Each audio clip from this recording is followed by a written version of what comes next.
ഭാവനയുടെ പഴയ email ID എന്താണെന്ന് നിങ്ങൾക്ക് അറിയാവോ? ഇല്ല. ക്യൂട്ടി ഗേൾ ജം. അത് ശരി. അതെ അതെ അതെ. ആണോ ഭാവി? അത് ശരി. ആ തമാശ വർക്കായോ ഭാവന?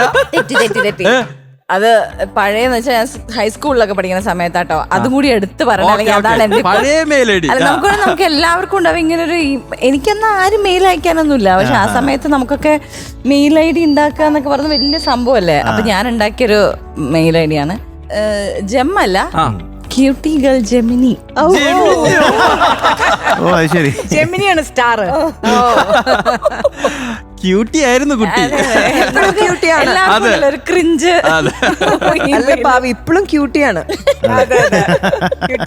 അല്ല ആശേച്ചി മെയിൽ ഐ ഡി ഒക്കെ തുടങ്ങിയ സമയത്ത് എന്ത് പേരായിരുന്നു ഇട്ടിരുന്നത്? ആശാ ശരത് ഒഫീഷ്യൽ അങ്ങനെയൊക്കെ ആയിരുന്നു? അങ്ങനെയല്ല, നമ്മള് ഡാൻസ് അല്ലേ, അപ്പൊ ആശാ ശരത് ഡാൻസ് അങ്ങനെയൊക്കെ ആയിരുന്നു ഇട്ടിട്ടുണ്ടായിരുന്നത്. ഓക്കെ, മധുചേട്ടനോ?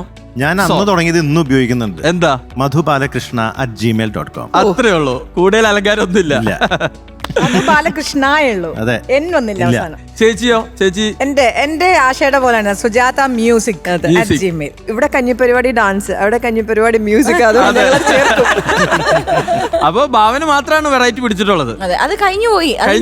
ഇനിയില്ല. ഇപ്പൊ എന്താണ് ഭാവനയുടെ? ഇപ്പൊ ഞാൻ പറയില്ല.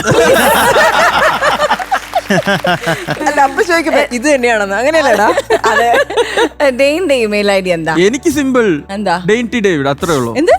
ഡെയിൻ ടി ഡേവിഡ്, അത്രേ ഉള്ളൂ. Dane T David. യെസ്. അത് കുറച്ച് സ്റ്റൈലിൽ പറയുമ്പോ എങ്ങനെ? ഡെയിൻ ടി ഡേവിഡ് അങ്ങനെ. ഓക്കെ. അതിപ്പോഴത്തെ പണ്ടത്തെ ക്രിഞ്ച് ഇമെയിൽ ഐ ഡി എന്താ? അങ്ങനെ ക്രിഞ്ച് ആവുമ്പോഴേക്കും ഞാൻ ഇങ്ങനെ നല്ല സ്റ്റാൻഡേർഡിൽ അത് നോക്കും. പിന്നെ